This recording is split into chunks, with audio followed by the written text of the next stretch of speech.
Crow Country is the latest in kind of the modern retro PlayStation 2 era of survival horror, and while this game may not be particularly spooky, it is certainly short and sweet.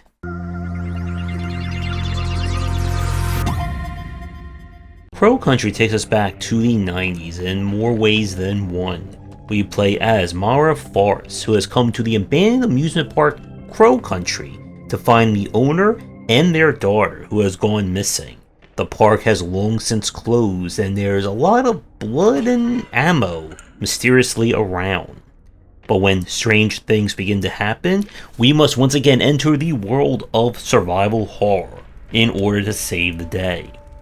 Now, the game itself, very interestingly enough, uses a full 3D camera, so no fixed angles here, and you're free to adjust it however you see fit. Our gameplay is going to be classic survival horror design.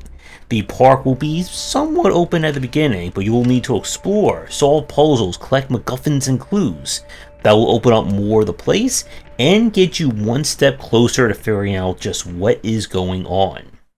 Combat goes with the original style that you cannot move and shoot, but you do have free aim to try and land headshots whenever you can.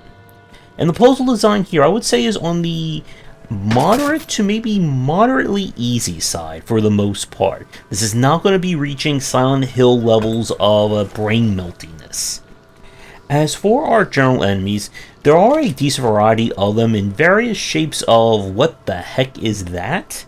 And you can pretty much run past a lot of them. In fact, that seems to be kind of like the main thing you want to do, as ammo can be quite limited, but resources do regenerate over time in certain rooms and areas.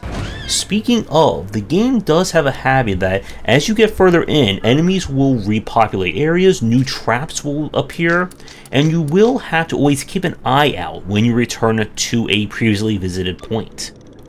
Now, the overall difficulty, we played this on normal. There is a planned hard mode coming in the future, which we did not get a chance to see, but normal felt pretty easy for me for the most part again. If you've played any survival horror style game and you know how to conserve ammo for when you need it, then Crow Country shouldn't do anything too badly for you. One thing that I do like that the game does is that there are a collection of secrets. These can be hidden items, puzzles that are a little bit trickier, and solving them will always reward you with something great, such as special ammo or getting permanent upgrades. And you can get access to a map that reveals their location for you. So there is certainly a lot here. Now, as I said at the start, Crow Country is on the shorter side. I think we beat this in about 4 to 5 hours, give or take. I did die a few times here and there without saving, which did push me back. But all in all, this is not going to be a survival horror game that's going to tax you, either in terms of scares or with time committed. If you are looking for a far more challenging or very stringent survival horror, then Crow Country, at least on normal difficulty, may not be it for you. Maybe the hard mode will add some bite to this one. And there are unlocks based on how well you played, but again, this is one of those games that it does exactly what it says on the virtual box. The story does go to some very interesting places, and I'm going to guarantee that no one's going to actually figure out the twist by the end of it. And it does kind of set up for some very interesting potential for sequels or other stories down the line. If I had any serious issues with this one, the 3D camera can be a little bit wonky in places. You see, because it always kind of defaults to kind of behind Mara when you enter or leave an area, there are a lot of times where you'll enter a zone and you'll have to do a scan. There's already enemies kind of approaching you or nearby. And it can be a little bit annoying in some places trying to avoid some of the traps and hazards that are set up. But again, this is more of a minor nitpick than anything else. And with that's going to do it for this review of Crow Country.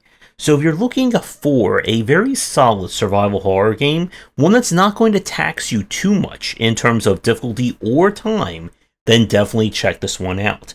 I'd like to thank the developer for giving me a press key for playing it. If you want me to play your game, it doesn't have to be horror or Crow related. Please reach out. Let me know what you think of this one down in the comments. And have a great rest of your day, and see everyone in the next video. Thanks for watching, and a special thank you to our Patreon supporters.